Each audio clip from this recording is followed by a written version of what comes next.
ಆ ಥರ ಎಲ್ಲ ಏನೂ ಇಲ್ಲ ಚಿಕ್ಕಪ್ಪ. ಹಾಗಿದ್ರೆ ನಿಮ್ಮ ಹತ್ರ ಹೇಳೋದಕ್ಕೇನು ಹೇಳಿ? ಬೆಚ್ಚಗೆ ಮನೆ ಇರಲು, ವೆಚ್ಚಕ್ಕೆ ಹೊನ್ನಿರಲು, ಇಚ್ಛೆ ಅರಿವ ಸತಿ ಇರಲು, ಸ್ವರ್ಗಕ್ಕೆ ಕಿಚ್ ಹಚ್ಚಂದ ಸರ್ವಜ್ಞ ಅನ್ನೋ ತರ ಲೈಫು ಬಿಂದಾಸ್ ಆಗಿದೆ. ಥ್ಯಾಂಕ್ಸ್ ಕಣಪ್ಪ. ಥ್ಯಾಂಕ್ಸಾ? ಯಾಕೆ? ಆದಿ, ನೀನು ಪಾರ್ವತಿನ ಮದ್ವೆ ಆದ್ಮೇಲಿಂದ ಮನೆಯಲ್ಲಿ ತುಂಬಾ ಬದಲಾವಣೆ ಆಗಿದೆ. ಅಣ್ಣನ ಅಸಹಾಯಕತೆ, ಅತ್ತಿಗೆ ಮನಸ್ಥಿತಿ, ಅತ್ತಿಗೆ ನಿನ್ನ ಟ್ರೀಟ್ ಮಾಡ್ತಿರೋ ರೀತಿ, ಪಾರ್ವತಿ ಜೊತೆಗೆ ಗ್ಯಾಪ್ ಮೇಂಟೈನ್ ಮಾಡ್ತಿರೋದು ಯಾವುದು ಮೊದಲ ತರ ಇಲ್ಲ ನೋಡು. ಇಷ್ಟೆಲ್ಲ ಆದ್ರೂ ನೀನು ಎಲ್ರ ಜೊತೆ ಎಲ್ಲವನ್ನ ಎಷ್ಟು ಚೆನ್ನಾಗಿ ನಿಭಾಯಿಸ್ಕೊಂಡು ಬ್ಯಾಲೆನ್ಸ್ ಮಾಡ್ತಿದ್ಯಾ. ಮೊದಲಿನ ಉತ್ಸಾಹ ಒಂದು ಚೂರು ಕಮ್ಮಿ ಆಗ್ಲಿಲ್ಲ. ನೀನ್ ಈ ರೀತಿ ಮಾಡದೆ ಹೋಗಿದ್ದಿದ್ರೆ ಇವತ್ತು ಮನೆ ವಾತಾವರಣ ಎಲ್ಲ ಹಾಳಾಗಿ ಹೋಗಿರೋದು. ಚಿಕ್ಕಪ್ಪ, ಇನ್ನಲ್ಗೆ ರೆಸ್ಟೋರೆಂಟ್ಗೆ ಮಾಮ್ಗೂ ಅಲ್ಲೇ ಹೋಗ್ತಿದ್ವಿ ಅಂತ ಹೇಳಿದೀವಲ್ವಾ, ಆಮೇಲೆ ಅದಕ್ಕೇನೋ ಅಲ್ಲಿಗೆ ಹೋಗಿ ಅಂತ ಕಳಿಸಿದಾರೆ. ಅಲ್ಲ ಪ್ರೀತು, ಅತ್ತೆ ಹೇಳಿದ್ರು ಅಂತ ನಾವು 5 ಸ್ಟಾರ್ ಹೋಟೆಲ್ಗೆ ಹೋದ್ರೆ ಸುಮ್ಮನೆ 5,000 ರೂಪಾಯಿ ಖರ್ಚಾಗುತ್ತೆ. ಪಾಪ ಪಾರ್ವತಿ ಅವರಿಗೆ ನಮ್ಮ ಕೈಲಿ ಎಷ್ಟಾಗುತ್ತೋ ಅಷ್ಟು ದುಡ್ಡು ಉಳಿಸ್ಕೊಡ್ಬೇಕಲ್ವಾ? ಆಗ್ತಾನೆ ಅವ್ರಿಗೆ ಟಾಸ್ಕಲ್ಲಿ ಗೆಲ್ಲೋದಕ್ಕಾಗೋದು. ಓ ಹೌದಲ್ವಾ, ಮತ್ತೇನ್ ಮಾಡೋದು? ಎಲ್ಗೆ ಹೋಗೋಣ? ಮೂವಿಗೆ ಹೋಗೋಣ? ಮೂವಿ ಬೇಡ, ಇನ್ನೊಂದು ದಿನ ಹೋಗೋಣ. Okay, park. ಯಾಕಪ್ಪ, ನಾನು ನಿನ್ ಕಣ್ಣಿಗೆ ಇನ್ನೂ ಲವರ್ ತರ ಕಾಣಿಸ್ತಿದ್ದೀನಾ? ಚಿನ್ನ, ನನ್ನ ಕಣ್ಣಿಗೆ ಯಾವಾಗ್ಲೂ ಇನ್ನು ಲವರ್. ಲವ್ ಬಗ್ಗೆ ಮಾತಾಡಿದ್ರೆ ಸಾಕು ರೋಮಿಯೋ ಆಗ್ಬಿಡ್ತೀಯ. ಜೂಲಿಯಟ್ ಇಲ್ಲೇ ಇರ್ಬೇಕಾರೆ ನಾನು ಯಾವಾಗ್ಲೂ ರೋಮಿನ ತಾನೆ. ಮಾತ್ ಸಾಕು, ಈಗ ಎಲ್ಲಿಗೆ ಹೋಗೋದು ಹೇಳು? ಪಾನಿಪುರಿ ತಿನ್ನಕೋಣ? ಹಾ, ಒಳ್ಳೆ ಚಾಯ್ಸ್. 5,000 ರೂಪಾಯಿ ಖರ್ಚಾಗೋ ಜಾಗದಲ್ಲಿ 50 ರೂಪಾಯಿಲೆ ಮುಗಿಸ್ಬಿಡ್ಬೋದು. ಹಾ ಅಲ್ಲ ಮಣ್ಣಿ, ಈಗ 1 ಪ್ಲೇಟ್ಗೆ 40 ರೂಪಾಯಿ. ಆಗ್ಲಿ ಬಿಡು, ಇಬ್ಬರಿಂದ 4 ಪ್ಲೇಟ್ ಅಂದ್ರೂ ಒಂದು 120 ರೂಪಾಯಿ ಆಗುತ್ತೆ. ಹಾ ಸರಿ ಸರಿ, ಬಟ್ ನಿನ್ಗೆ ಓಕೆ ತಾನೆ? ನಿನಗೆ ಖುಷಿ ತಾನೆ? ನನ್ ಖುಷಿನೇ. ಇದೇ ಖುಷಿಗೆ ಏನು ಇಲ್ಲ, ಬಾಯಿ ಮುಚ್ಕೊಂಡು ಗಾಡಿ ತೆಗಿಯೋದೇನೆ, ಓಡಿಸ್ಕೊಂಡು ಹೋಗ್ತೀನಿ. ಓಡಿಸು.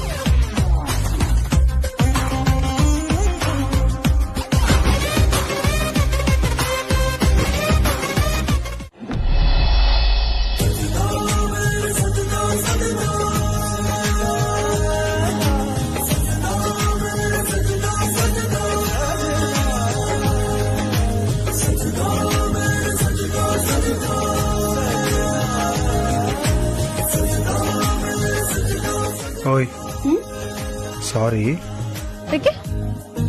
ಮದುವೆ ಆದಾಗಿಂದ ಪ್ರತಿ ವೀಕೆಂಡ್ ನಿನ್ನ ನಾನು ಯಾವ್ದಾರ ಸ್ಟಾರ್ ಹೋಟ್ಲ್ ಕರ್ಕೊಂಡು ಹೋಗ್ತಿದ್ದೆ, ಆದ್ರೆ ಇವತ್ತು ಆಗ್ಲಿಲ್ವಲ್ಲ, ಅದಕ್ಕೆ.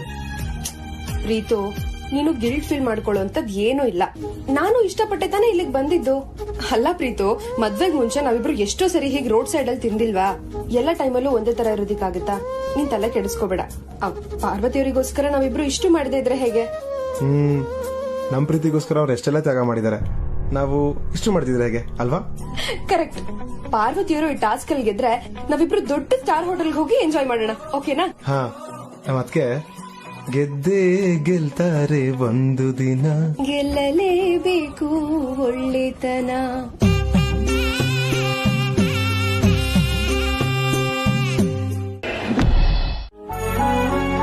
ಏನ್ ಪಾರು ಈ ರೀತಿ ಓದ್ಸದ? ಭಯ ಆಗಲ್ವಾ? ಇದೇನಿದೆ ಯಜಮಾನ್ರೆ, ಒಳ್ಳೆ ಚಿಕ್ಕ ಮಗು ತರ ಆಡ್ತಿದ್ದೀರಲ್ಲ. ಇದೇ ಮೊದಲನೇ ಸಲ ನಾನು ಹಬೆ ತಗೋತಾ ಇರೋದು. ತಗೊಂಡಿದ್ದೀನಿ, ಅದೇ ಫಾರ್ ದ ಫಸ್ಟ್ ಟೈಮ್ ಒಬ್ನೇ ತಗೊಂಡಿದ್ದೀನಿ.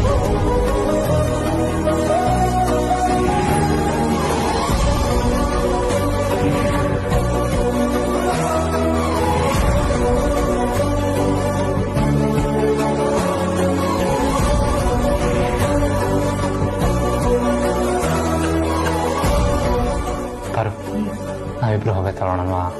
ನನಗೆ ನೆಗಡಿ ಆಗಿಲ್ವಲ್ಲ? ಆಗತ್ತೆ. ಅದ್ ಹೇಗೆ? ಇವತ್ತು ನಾನು ಆಫೀಸಿಂದ ಬಂದಾಗಿಂದ ನೀನ್ ನನ್ನ ಜೊತೆನೇ ಇದೆ ಅಲ್ವಾ? ಆಗತ್ತೆ. ಅಷ್ಟಕ್ಕೆಲ್ಲ ನೆಗಡಿ ಆಗುತ್ತಾ? ಆಗತ್ತೆ. ಆಗಲ್ಲ.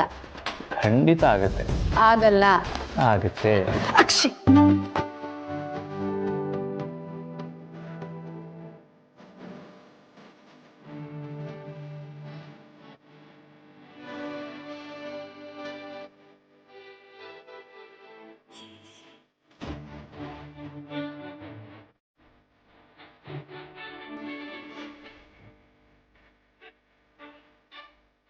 ಅಪ್ಪ ದೇವ್ರೆ, ನನ್ನ ಕೋರಿಕೆನ ಈಡೇರಿಸ್ಬಿಟ್ಟಿಯಲ್ಲ.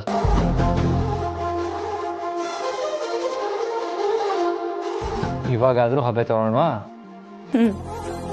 ಆದ್ರೆ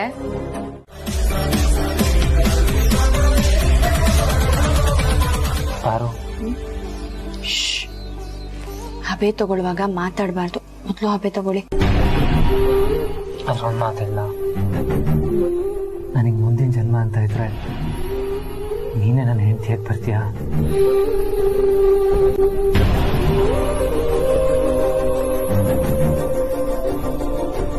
ಮುಂದಿನ ಜನ್ಮ ಮಾತ್ರ ಅಲ್ಲ, 100 ಜನ್ಮಕ್ಕೂ ನಾನೇ ನಿಮ್ಗೆ ಹೆಂಡತಿಯಾಗಿರ್ತೀನಿ. ಹಬೆ ತಗೊಳ್ಳಿ. पूज्यं दैवं शरणं नित्यं निलयं सत्यं वरदं सत्सदरे रे रे रे गा गा मरे गा गा मरे सा सा रे रे रे गा गा मरे गा मरे सा सा रे रे रे रे गा गा मरे मा पानी पासा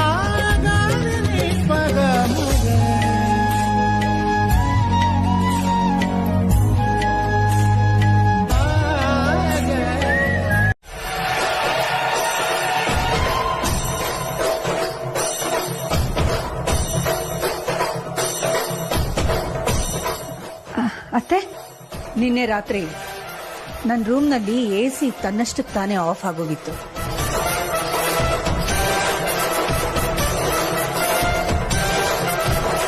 ಮತ್ತೆ ನಾನೇ ಆನ್ ಮಾಡಿದೆ, ಅವಾಗ ಆನ್ ಆಯ್ತು. ಯಾಕೆ? ಏನಾಗಿರ್ಬೋದು? ಪ್ರಾಬ್ಲಮ್ ACದೋ ರಿಮೋಟ್ದೋ? ಮೋಸ್ಟ್ಲಿ AC ಪ್ರಾಬ್ಲಮ್ ಆಗಿರುತ್ತೆ ಮಾಮ್. ಅದು ಹೇಗೆ ಹೇಳ್ತೀಯಾ? ಅದು ಮಾಮ್ AC ಹಳೇದಾಯ್ತಲ್ಲ, ಅದಕ್ಕೆ ಅನ್ಸುತ್ತೆ.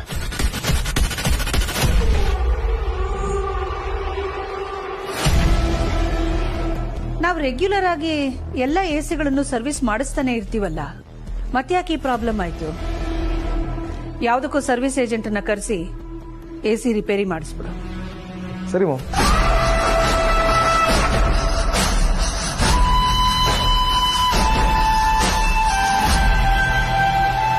ಅಮ್ಮನ ರೂಮಲ್ಲಿ AC ಆಫ್ ಮಾಡಿದ್ ನೀವೇನಾ?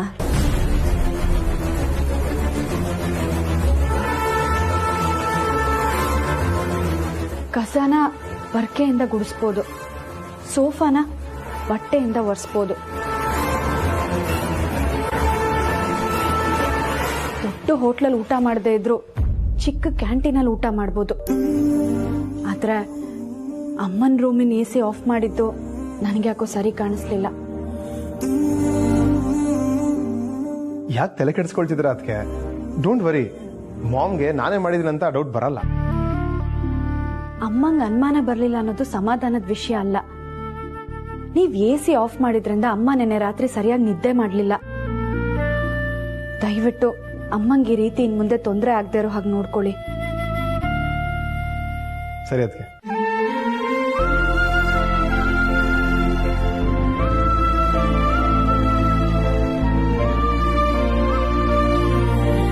$80,000ನ ಬೇರೆ ಯಾವ್ದ್ರಲ್ಲಾದ್ರೂ ಉಳ್ಸೋದಕ್ಕೆ ಪ್ರಯತ್ನ ಪಡೋಣ. ಪಾಪ ದಾಮಿನಿ ಮೇಡಮು ಅಷ್ಟಿಷ್ಟಪಟ್ಟು ಈ ಸೀರೆನ ಆರ್ಡರ್ ಮಾಡಿದ್ದಾರೆ, ಅವ್ರು ತಗೊಳ್ಳಿ ಬಿಡಿ.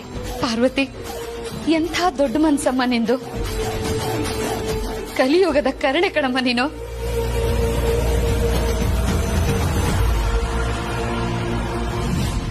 ಈ ನೊಂದ ಬೆಂದ ಜೀವನ ಈ ಮನೇಲಿ ಅರ್ಥ ಮಾಡ್ಕೊಂಡಿರೋ ಏಕೈಕ ವ್ಯಕ್ತಿ ಅಂದ್ರೆ ಅದು ನೀನೊಬ್ಳೆ ಕಣಮ್ಮ ಪಾರ್ವತಿ. ನನ್ ಮನ್ಸಿಗೆ ತುಂಬಾ ಖುಷಿ ಆಗ್ತಿದೆ. ಹಾ, ಈ ಸೀರೆನ ಇವತ್ತು ಉಟ್ಕೊಳ್ಳಲ್ಲ, ನೀನು ಈ ಟಾಸ್ಕ್ ಅಲ್ಲಿ ಗೆಲ್ತಿಯಲ್ಲ ಆವತ್ತು ಉಟ್ಕೋತೀನಿ, ಸರಿನಾ? ತಗೊಳಪ್ಪ ದುಡ್ಡು, ಹೋಗೋಗೋಗ್ ನೀನು.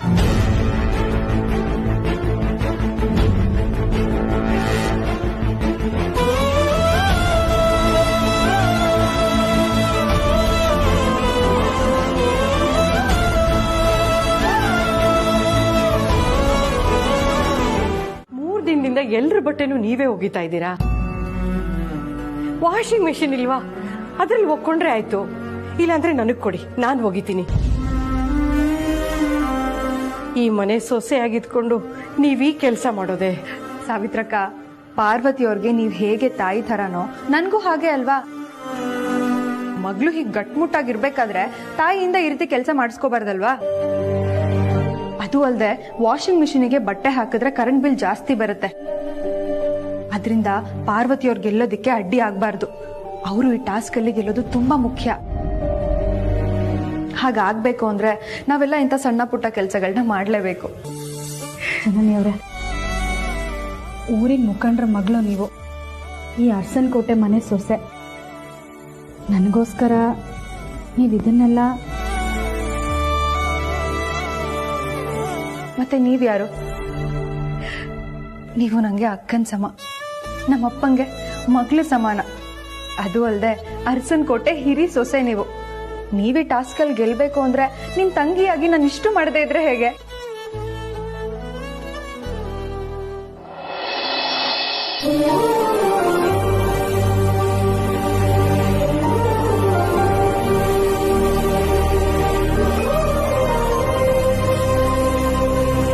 ಯಾವ ಜನ್ಮದಲ್ಲಿ ನಾನು ಏನು ಪುಣ್ಯ ಮಾಡಿದ್ನೋ ಏನೋ, ಈ ಜನ್ಮದಲ್ಲಿ ತಂಗಿ ರೂಪದಲ್ಲಿ ನಾನು ನಿಮ್ಮನ್ನು ಪಡ್ಕೊಂಡಿದ್ದೀನಿ. ನಿಜವಾಗ್ಲೂ ಇದು ನನ್ನ ಅದೃಷ್ಟನೇ.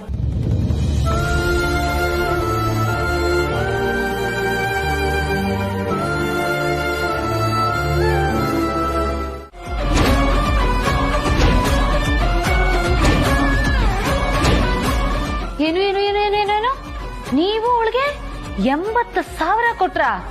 ನಾನು ಇದನ್ನ ನಂಬಲ್ಲ. ಅಲ್ಲ ರೀ, ನನ್ ಗಂಡ ಮೋಹನ್ ಬನ್ರಿ ಹೊರಗಡೆ ಹೋಗಿ ಒಂದ್ 4 ಪ್ಲೇಟ್ ಪಾನಿಪುರಿ ತಿನ್ಕೊಂಬರೋಣ ಅಂತಂದ್ರೆ 80 ರೂಪಾಯಿ ಖರ್ಚಾಗುತ್ತೆ ಅಂತ ಹೇಳೋ ನೀವು ಅವಳಿಗೆ 80,000 ಕೊಟ್ರ? ನಾನು ಇದನ್ನ ನಂಬೋದೇ ಇಲ್ಲ. ಹೌದು ಕಡೆ, ನಾನೇ ಕೊಟ್ಟಿದ್ದು.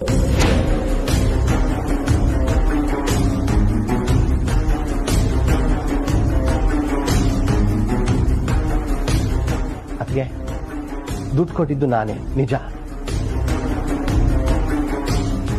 ಯಾಕೆ ಅಂದ್ರೆ ದಾಮಿನಿ ಈ ವಾರದಲ್ಲಿ 80,000 ರೂಪಾಯಿ ಸೀರೆ ತಗೊಂಡಿದ್ದಾರೆ. ಅದರ ಅವಶ್ಯಕತೆ ಇಲ್ಲದೆ ಹೋದ್ರು ಪಾರ್ವತಿ ಖರ್ಚಲ್ಲಿ ಜಾಸ್ತಿ ಮಾಡಬೇಕು ಅಂತ ಈ ರೀತಿ ಮಾಡಿದ್ದಾರೆ.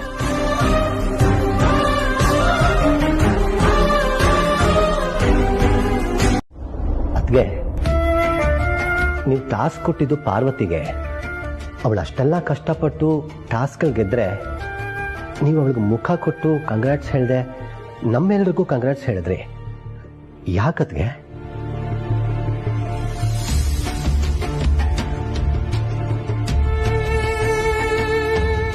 ನಾನು ಯಾಕೆ ಹಾಗೆ ಹೇಳಿದೆ ಅಂದ್ರೆ, ಇದು ನಿಮ್ಮೆಲ್ಲರ ಗೆಲುವು, ಪಾರ್ವತಿ ಗೆಲುವಲ್ಲ.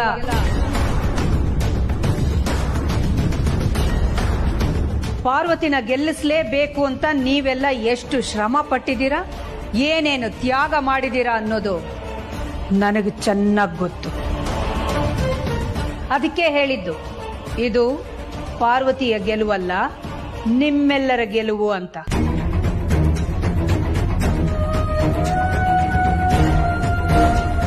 ನೀವೆಲ್ಲರೂ ಮಾಡಿರೋ ತ್ಯಾಗಗಳನ್ನ ಹೇಳ್ತಾ ಹೋದ್ರೆ ಪಟ್ಟಿ ಉದ್ದವಾಗಿದೆ. ನೀವು ಫ್ರೂಟ್ ಜ್ಯೂಸ್ ಕುಡಿಯೋದನ್ನೇ ಬಿಟ್ಬಿಟ್ರಿ. ಪ್ರೀತು ಹೆಂಡತಿನ ಹೊರಗಡೆ ಕರ್ಕೊಂಡು ಹೋಗಿ ಊಟ ಮಾಡಿಸೋದಾಗ್ಲಿ ಅಥವಾ ಫ್ರೆಂಡ್ಸ್ ಜೊತೆ ಪಾರ್ಟಿ ಮಾಡೋದು ಎಲ್ಲ ಬಿಟ್ಬಿಟ್ಟ. ಆದಿತ್ಯ, ನೀವು ಮನೇಲಿ ಇಷ್ಟೊಂದು ಕಾರುಗಳು ಡ್ರೈವರ್ಗಳು ಇದ್ರೂ ಕೂಡ ಒಂದೇ ಆಟೋದಲ್ಲಿ ಆಫೀಸ್ಗೆ ಹೋದ್ರಿ. ಪ್ರೀತು ಅಯನ್ ಮಾಡಿ ಕೈ ಸುಟ್ಕೊಂಡ. ಜನನಿ ಬಟ್ಟೆ ಒಗೆದು ಹಾಕಿದ್ಲು. ಕರೆಂಟ್ ಬಿಲ್ ಉಳಿತಾಯ ಮಾಡೋದಕ್ಕೋಸ್ಕರ AC ಆಫ್ ಮಾಡಿಬಿಟ್ಟ ಪ್ರೀತು. ನಾನು ಬಂದು ಕೇಳಿದಾಗ ರಿಪೇರಿ ಆಗಬೇಕು, ಕೆಟ್ಟ ಹೋಗಿದೆ ಅಂತ ಹೇಳ್ದ. 2ನೇ ದಿನನೂ ಆಫ್ ಮಾಡ್ದ. ಎಲ್ಲಿ ನನಗೆ ಸೆಕೆಗೆ ಎಚ್ಚರ ಆಗಿ ನಾನು ಕೇಳ್ಬಿಡ್ತೀನೋ ಅಂತ ರಾತ್ರಿ ಪೂರ್ತಿ ಆದಿತ್ಯ ಬೀಸಣಿಗೆಯಿಂದ ಗಾಳಿ ಬೀಸ್ತಾ ಕೂತಿದ್ದ. ನನ್ನ ಪ್ರಕಾರ ಉಳಿತಾಯ ಮಾಡೋದು ಅಂತಂದ್ರೆ ಇನ್ನೊಬ್ಬರ ಕಂಫರ್ಟನ್ನು ಕಿತ್ಕೊಳ್ಳೋದ್ರಿಂದನೋ ಅಥವಾ ಕಡಿಮೆ ಮಾಡೋದ್ರಿಂದನೋ ಅಲ್ಲ, ಅಲ್ವಾ ಮೋಹನ್? ಪಾರ್ವತಿ ಇಷ್ಟೊಂದು ಎಕ್ಸ್ಟ್ರಾ ಮ್ಯಾಗಝಿನ್ಸು ಪೇಪರ್ಸು ಅವಶ್ಯಕತೆ ಇಲ್ಲ, ಯಾರು ಅದನ್ನ ಓದಲ್ಲ ಅಂತ ಕ್ಯಾನ್ಸಲ್ ಮಾಡಿದ್ಲಲ್ಲ. ಅದೆಲ್ಲ ಯಾವ ಮ್ಯಾಗಝಿನ್ಸು ಪೇಪರ್ಸು ಗೊತ್ತಾ? ನಮ್ಮನೆಯ housekeeping staff, kitchen staff ಇವರೆಲ್ಲ ಓದ್ತಾ ಇದ್ದಂಥದ್ದು. ಅದರಿಂದ ಅವ್ರಿಗೆ ಸಿಗ್ತಾ ಇದ್ದಂತಹ ಜ್ಞಾನ, ಮನರಂಜನೆ, ಅವ್ರ ಕಂಫರ್ಟ್ ಝೋನ್ ಎಲ್ಲನೂ ಕಿತ್ಕೊಂಡ್ ಹಾಗಲ್ವಾ ಮೋಹನ್?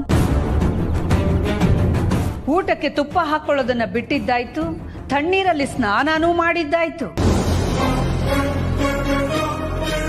ಇದೆಲ್ಲ ನಿಮ್ ಪ್ರಕಾರ ಜೆನ್ಯುವಿನ್ ಉಳಿತಾಯ ಅಂತ ಅನ್ಸುತ್ತಾ Mohan?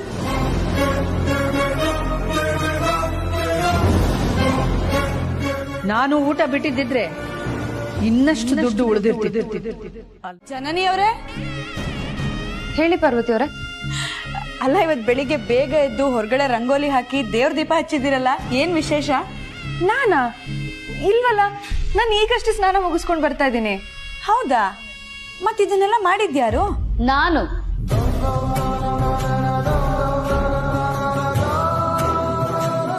The one and only Daulat Damini. ಏನೇ ನೀನು ಈ ಕೆಲಸ ಎಲ್ಲ ಮಾಡಿದ್ಯಾ? ಓ ಮೈ ಕಿಲಕಿಲ, ನಂಬಕ್ಕೆ ಆಗ್ತಿಲ್ಲ. ಅದು ಓ ಮೈ ಕಿಲ ಕಿಲ ಇಲ್ಲ, ಓ ಮೈ ಗಾಡ್ಜಿಲ ಸಿಂಡಲ ಕಾಂಚನ ಬಿಡ ಬಿಡ ತಿನ್ನಿಂಗ ಮಿನಿಂಗ ಟಿಶ್ಯಾ.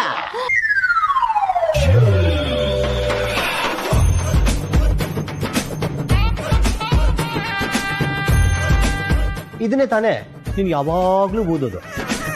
ಅದ್ ಸರಿ, ಇಷ್ಟು ಬೆಳಿಗ್ಗೆನೆ ಎದ್ದು ಮನೆ ಕೆಲಸ ಎಲ್ಲ ಮಾಡುವಂತ ಒಳ್ಳೆ ಬುದ್ಧಿ ಹೇಗೆ ಬಂತು ನಿಂಗೆ? ಅದೇ ನನಗೂ ಕೂಡ ಯಕ್ಷ ಪ್ರಶ್ನೆ ನನ್ ಗಂಡ ಮೋಹನ್. ಈ ಇಡೀ ಮನೆ ಕೆಲ್ಸನೆಲ್ಲ ನಾನೇ ಮಾಡಿದೀನಿ ಅಂತ ನನ್ ಬೆಳಿಗ್ಗೆ ಜಾವ ಕನ್ಸ್ ಬಿದ್ದಿತ್ತು.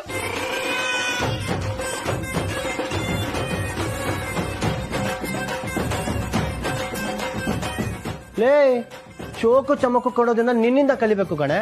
ಮತ್ತ್ಯಾಕೆ ಎಲ್ಲಾ ಕೆಲಸ ನಾನೇ ಮಾಡಿದೆ ಅಂದೆ? ಸುಮ್ನೆ ಎಂಟ್ರಿಗೊಂದ್ ಬಿಲ್ಡಪ್ ಇರ್ಲಿ ಅಂತ.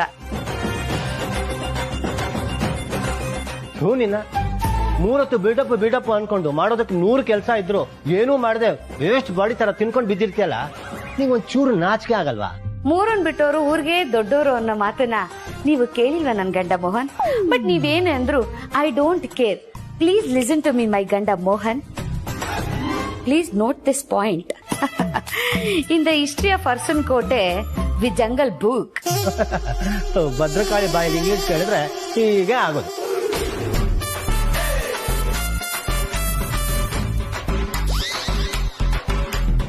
ಚಿಕ್ಕಪ್ಪ, ನಿಮ್ಮಿಬ್ಬರು ಜಗಳ ನೆವರ್ ಎಂಡಿಂಗ್. ಈ ಸಿಚುವೇಶನ್ಗೆ ಇವೆಲ್ಲ ಬೇಕಾ? ಖಂಡಿತ ಬೇಡಪ್ಪ. ಹಾಗಾದ್ರೆ ಈ ಕೆಲ್ಸನೆಲ್ಲ ಸಾವಿತ್ರಕ್ಕನೋ ಬಾನುನೋ ಭಾಗ್ಯನೋ ಮಾಡಿದ್ರಾ? ಅವ್ರಿನ್ನೂ ಬಂದೇ ಇಲ್ವಲ್ಲ ಪಾರ್ವತಿ ಅವರೇ. ಅವ್ರಿನ್ನೂ ಬಂದಿಲ್ವಾ? ಹಾಗಾದ್ರೆ ಈ ಕೆಲ್ಸನೆಲ್ಲ ಯಾರು ಮಾಡಿದ್ರು? ನಾನು.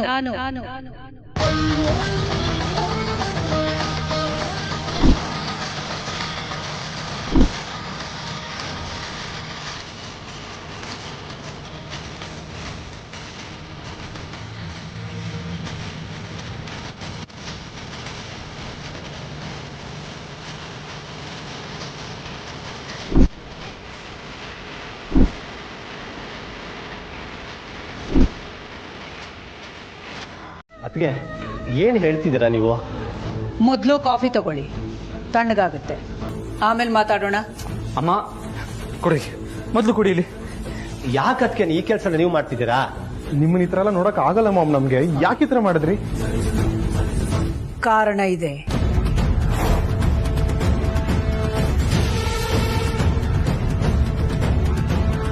ಅದೇನೇ ಆಗಿರ್ಲಿ ಅಕ್ಕ, ಈ ಮನೇಲಿ ನಿಮ್ ನಂತರ ಹಿರಿ ಹೆಂಗ್ಸು ಅಂದ್ರೆ ನಾನಿದ್ದೀನಿ. ಬೇಕಾದ್ರೆ ಈ ಕೆಲ್ಸನೆಲ್ಲ ನಾನ್ ಮಾಡ್ತೀನಿ ಅಕ್ಕ. ಆದ್ರೆ ನೀವು ಮಾತ್ರ ಪಾರ್ವತಿ ತರ ಮನೆ ಕೆಲಸ ಮಾಡೋದು ನನಗೆ ಇಷ್ಟ ಇಲ್ಲ ಅಕ್ಕ, ಬಿಲ್ಕುಲ್ ಇಷ್ಟ ಇಲ್ಲ. ಅಮ್ಮ, ಇದನ್ನೆಲ್ಲ ಮಾಡೋದಕ್ಕೆ ಕಾರಣ ಏನು? ದಯವಿಟ್ಟು ಹೇಳಿ. ಒಬ್ರು ಮನೆಗೆ ಬರ್ಬೇಕು. ಅವ್ರು ಬರ್ತಿದ್ದ ಹಾಗೆ ಕಾರಣ ಏನು, ಉದ್ದೇಶ ಏನು ಅನ್ನೋದು ಗೊತ್ತಾಗುತ್ತೆ. ಎಕ್ಸ್ಕ್ಯೂಸ್ ಮೇ. ಬನ್ನಿ ಸುಬ್ರಹ್ಮಣ್ಯ ಅವರೇ. ನಮಸ್ತೆ ಮೇಡಮ್. ನಮಸ್ಕಾರ. ಬನ್ನಿ ಕೂತ್ಕೊಳ್ಳಿ. ಬನ್ನಿ.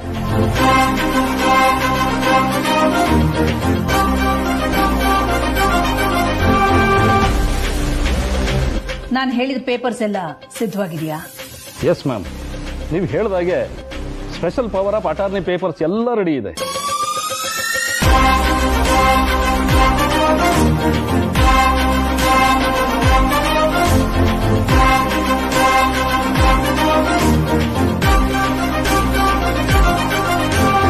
ಏನು ಪವರ್ ಆಫ್ ಅಟಾರ್ನಿನ?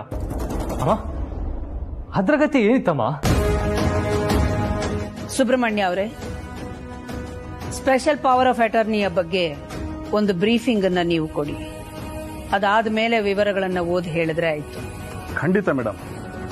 ನೋಡಿ, ಅಖಿಲ ಮೇಡಮ್ ಅವರು 1 ತಿಂಗಳ ಕಾಲ ತಮ್ಮ ಅಧಿಕಾರವನ್ನ ಬೇರೆಯವರಿಗೆ ವರ್ಗಾಯಿಸಿದ್ದಾರೆ.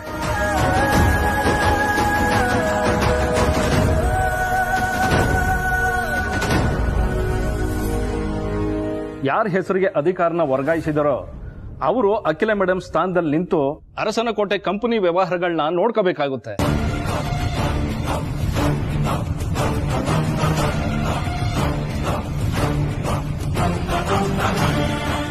ಅಕ್ಕ ಯಾಕೋ ತಮ್ಮ ಪೋಸ್ಟ್ ಇಂದ ಸನ್ಯಾಸತ್ವ ತಗೊಳ್ಳೋ ತರ ಅನಿಸ್ತಾ ಇದೆ. ಅವತ್ತು ತಮ್ಮ ಚೇರ್ನ ಪಾರ್ವತಿಗೆ ಬಿಟ್ಕೊಡಕ್ಕೆ ಮುಂದಾಗಿದ್ರು, ಇವತ್ತು ಆದಿತ್ಯನ್ಗೆ ಅವರ ಪೂರ ಅಧಿಕಾರನ ಕೊಡ್ತಾರೆ ಅನ್ಸುತ್ತೆ. ಅಮ್ಮ, ಯಾವುದೇ ಕಾರಣಕ್ಕೂ ನನ್ನ ಹೆಸರಲ್ಲಿ ಪವರ್ ಆಫ್ ಅಟರ್ನಿ ಮಾಡೋದು ಬೇಡ. ಈ ಮನೆ ಕಂಪನಿ ಅಧಿಕಾರ ಅಲ್ಲ, ಯಾವತ್ತೂ ನಿಮ್ ಕೈಲೇ ಇರಬೇಕು. ಅದೇ ಒಳ್ಳೇದಮ್ಮ. ಮಾಮ್, ಬ್ರೋ ಹೇಳ್ತಿರೋದು ಕರೆಕ್ಟ್ ಆಗಿದೆ. ಈಗಲೇ ಈ ಥರ ಡಿಸಿಷನ್ಸ್ ಎಲ್ಲ ತೊಗೊಳಕ್ ಹೋಗ್ಬೇಡಿ ಮಾಮ್, ಪ್ಲೀಸ್ ಮಾಮ್. ಅದಕ್ಕೆ ಮಕ್ಕಳು ಅಷ್ಟು ಹೇಳ್ತಾರೆ ಅನ್ನೋದಕ್ಕಿಂತ ನೀವಿಷ್ಟು ಅರ್ಜೆಂಟ್ ಆಗಿ ನಿರ್ಧಾರ ಮಾಡೋ ಅವಶ್ಯಕತೆ ಏನಿತ್ತು? ಸಾರಿ ಆದಿ, ಅತ್ತಿಗೆ ಇವತ್ತು ನಡ್ಕೊಂಡಿದ್ದ ರೀತಿಗೆ ಕಾರಣ ನಾನೇ. ಚಿಕ್ಕಪ್ಪ, ಏನ್ ಹೇಳ್ತಾ ಇದ್ದೀರಾ? ಅಮ್ಮನ ವರ್ತನೆಗೆ ನೀವ್ ಹೇಗೆ ಕಾರಣ ಆಗ್ತೀರಾ? ಅಖಿಲಾಂಡೇಶ್ವರಿ ಯಾವುದೇ ಕಾರಣಕ್ಕೂ ಪಾರ್ವತಿನ ಸೊಸೆ ಅಂತ ಒಪ್ಕೊಳ್ಳಲ್ಲ.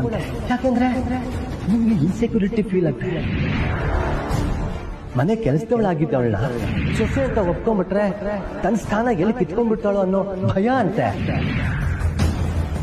ಜನ ಮಾತಾಡ್ತಾ ಇರೋದಕ್ಕೂ ನೀವು ನಡ್ಕೊಳ್ತಾ ಇರೋದಕ್ಕೂ ತಾಳೆ ಆಗ್ತಿದ್ಯಲ್ವಾ? ಜನಗಳ ಮಾತನ್ನ ಸುಳ್ಳು ಮಾಡೋದಕ್ಕಾದ್ರೂ ನಿಮ್ಮ ನಿರೀಕ್ಷೆಗಳು ಮುಟ್ಟೋದಕ್ಕೆ ಪಾರ್ವತಿಗೆ ಅವಕಾಶಗಳನ್ನ ಕೊಡ್ಬೇಕಲ್ವಾ? ಅದಕ್ಕೆ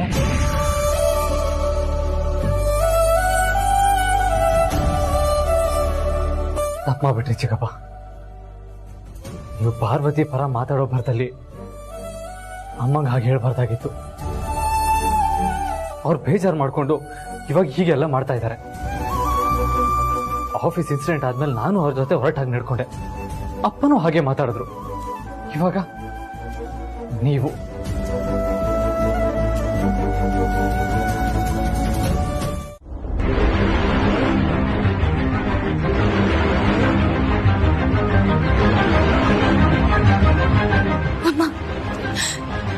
ದಯವಿಟ್ಟು ಇಂಥ ಕೆಲಸ ಎಲ್ಲ ಮಾಡಬೇಡಿ ಅಮ್ಮ. ನನಗೆ ನಿಮ್ಮ ಅಧಿಕಾರ ಬೇಡ, ನಿಮ್ ಪ್ರೀತಿ ಬೇಕು.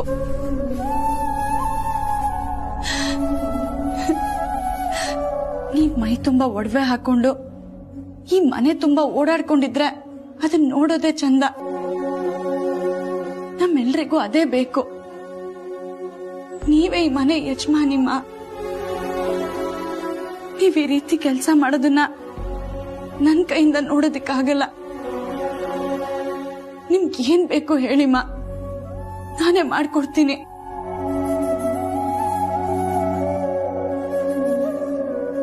ನಿಮ್ಮನ್ನ ಈ ರೀತಿ ನೋಡೋದಕ್ಕೆ ನನಗೆ ಹಿಂಸೆ ಆಗತ್ತಮ್ಮ. ನನಗೂ ನೀನ್ ಹೀಗೆ ನಡ್ಕೊಳ್ಳೋ ರೀತಿಯಿಂದ ಹಿಂಸೆನೇ ಆಗ್ತಿದೆ.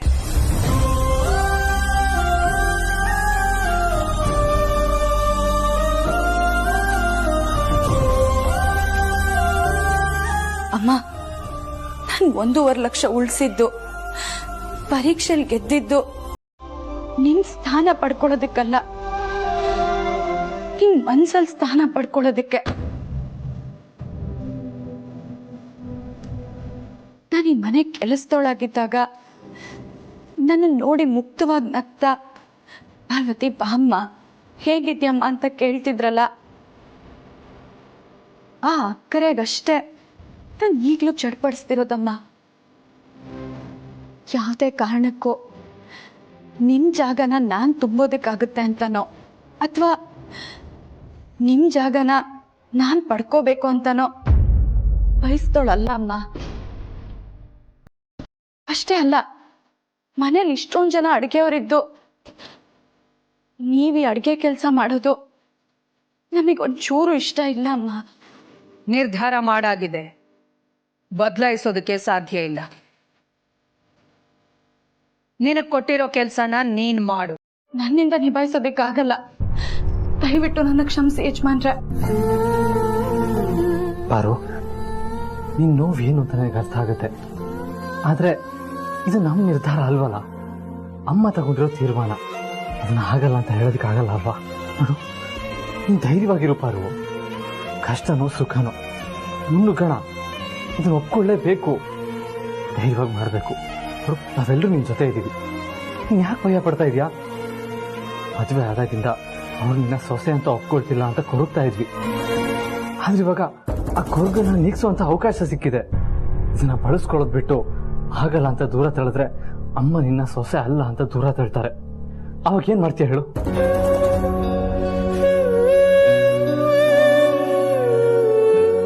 ಅವ್ರೀಗಾಗ್ಲೇ ನಿನ್ ಜೊತೆ ನನ್ನನ್ನು ದೂರ ಮಾಡಿದ್ದಾರೆ.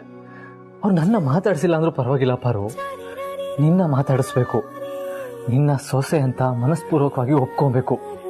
ಅವಾಗ್ಲೇ ನನಗೆ ಸಮಾಧಾನ. ದಯವಿಟ್ಟು ಪಾರು, ಪ್ಲೀಸ್ ನಾನು ಹೇಳೋದನ್ನ ಅರ್ಥ ಮಾಡ್ಕೋ. ಯಜಮಾನ್ರೆ, ನಿಮಗ್ ನನ್ ಮನ್ಸಿನ ಭಾವನೆಗಳು ಯಾಕೆ ಅರ್ಥ ಆಗ್ತಿಲ್ಲ? ಪಾಪ ಕಳೆದ ಸಲ ಜನನಿಯವರು ನಾನು ಅಮ್ಮನ್ ತರನೇ ಕಾಣ್ಬೇಕು ಅಂತ ಅಮ್ಮನ್ ಸೀರೆ ಒಡವೆ ಎಲ್ಲ ಹಾಕಿ ಅವ್ರ ತರ ಮಾತಾಡೋದನ್ನ, ಅವ್ರ ತರ ಇರೋದನ್ನ ಕಲ್ಸೋದಕ್ ಮುಂದಾದ್ರು.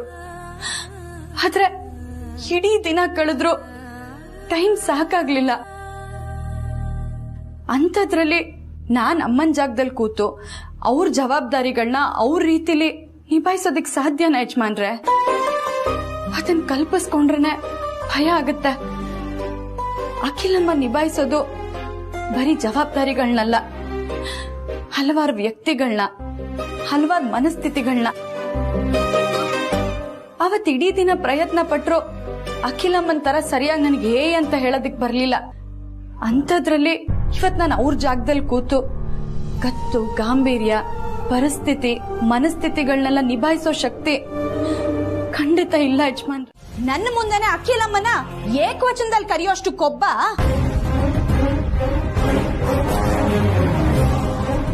ಅವ್ರ ನೆರಳಲ್ಲಿರೋ ನಾವು ಸಾಯೋವರೆಗೂ ಅವ್ರಿಗೆ ನಿಯತ್ತಾಗಿರ್ಬೇಕು. ಅರ್ಥ ಆಯ್ತಾ? ಅರ್ಥ ಆಯ್ತು. ಸೂಪರ್ ಕಣಮ್ಮ. ಇವಳು ಗಂಡನಾಗಿ ನನ್ನಿಂದಾನೇ ಆಗದೆ ಇರೋ ಕೆಲ್ಸನ ನೀನ್ ಈ ಮನೆ ಸೊಸೆಯಾಗಿ ಮಾಡಿ ತೋರಿಸ್ಬಿಟ್ಟೆ ಕಣಮ್ಮ. ತಾನು ಮಾಡಿದ್ದೆ ನಡೆಯೋದು ಅಂತ ಮೆರಿತಿದ್ದವಳು ಕೊಬ್ಬನ್ನ ಚೆನ್ನಾಗಿ ಕರಗಿಸ್ದೆ. ಭೇಷ್ ಕಣಮ್ಮ, ವೆರಿ ಗುಡ್.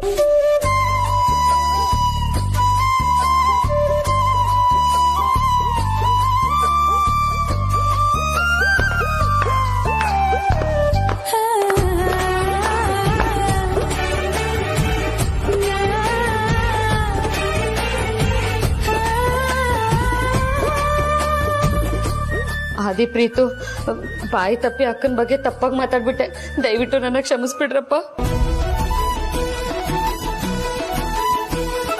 ಪಾರು, ಇದು ಬರಬೇಕು. ಇದು ಬೇಕಾಗಿರೋದು.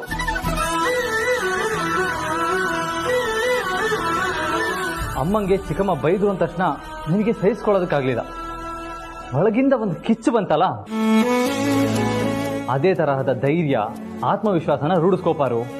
ಅಮ್ಮ ಹಾಗೆ ಸವಾಲನ್ನ ಗೆಲ್ಲು.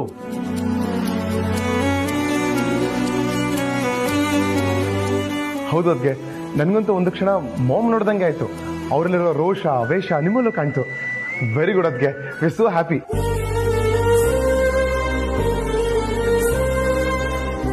ದಯವಿಟ್ಟು ಇದನ್ನೇ ಮಾಮ್ ಮುಂದೆ ಕಂಟಿನ್ಯೂ ಮಾಡಿ. ಅಂದ್ರೆ ಎಲ್ಲರಿಗೂ ಎಲ್ಲದಕ್ಕೂ ಈ ತರ ಬೈತಾರಿ ಅಂತಲ್ಲ, ತಪ್ಪು ಮಾಡಿದಾಗ ಅದನ್ನ ಖಂಡಿಸಿ.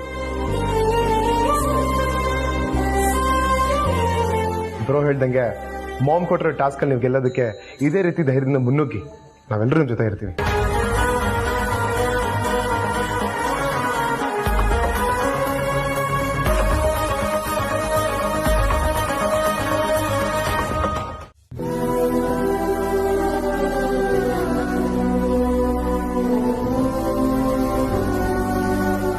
ಏನ್ ಯೋಚನೆ ಮಾಡ್ತಾ ಇದೆಯಾ ಪಾರು?